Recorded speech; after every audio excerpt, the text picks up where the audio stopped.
Hi friends, ഇത് നമ്മൾ ഉച്ച കഴിഞ്ഞ ഏട്ടൻ പോകുമ്പോൾ കൂടെ നമ്മളും ചിറ്റാനായിട്ട് പോയിട്ടോ. ജ്യൂസാണ് വേണ്ടേ? ജ്യൂസ് വേണ്ടേ? വേറെ അങ്ങോട്ടല്ല, വീടിനടുത്തുള്ള ഒരു ജ്യൂസ് ഷോപ്പിൽ തന്നെയാണ് പോയത്. നൈസായി കൊഞ്ചം ഉറങ്ങിയിട്ടോ. എങ്ങനെയാണെന്നറിയില്ല, ജ്യൂസ് കൊണ്ടുവന്നപ്പോൾ ആൾ പെട്ടെന്ന് തന്നെ എണീറ്റു. അവൾക്ക് ഈ ജ്യൂസ് ഭയങ്കര ഇഷ്ടമാണ്. അങ്ങനെ നമ്മളവിടെ ഇരുന്ന് അവൾക്ക് കൊടുത്തു. അതിന് ചേട്ടൻ ഞങ്ങളെ വീട്ടിലോട്ട് കൊണ്ടാക്കി തന്നു കേട്ടോ. കുറച്ച് നേരം ഞാൻ അവളെ എത്തി കളിപ്പിച്ചു.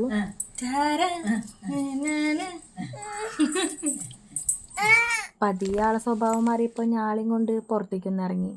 ആൾക്ക് ഈ പൂ ഭയങ്കര ഇഷ്ടമാണ്. പക്ഷെ ക്യാമറ ഉള്ളതുകൊണ്ട് എനിക്ക് പൊട്ടിച്ചു കൊടുക്കാൻ പറ്റിയില്ല. അങ്ങനെ വണ്ടികളും പൂക്കളൊക്കെ കണ്ട് ആളവിടെ നിന്നു. പിന്നെ ഞാൻ അവളെ അമ്മയുടെ കയ്യിൽ കൊടുത്തിട്ട് നേരെ ചായ വെക്കാനായിട്ടാണ് വന്നത് കേട്ടോ. ചായ വെക്കാനതിൻ്റെ ഇടയിൽ അവിടെ ഒരു മാങ്ങ കഷ്ണം കിട്ടി കഴിച്ചു. അങ്ങനെ ഇവിടെ മീൻകറി ആയിരുന്നു ഇന്ന് ഉച്ചയ്ക്ക്. എന്നിട്ട് പോയി ചായ കുടിച്ചു. പിന്നെ അവളെടുത്ത് കളിപ്പിച്ചു. ഇന്നത്തെ വീഡിയോ ഇത്രയേ ഉള്ളൂ. Okay, by.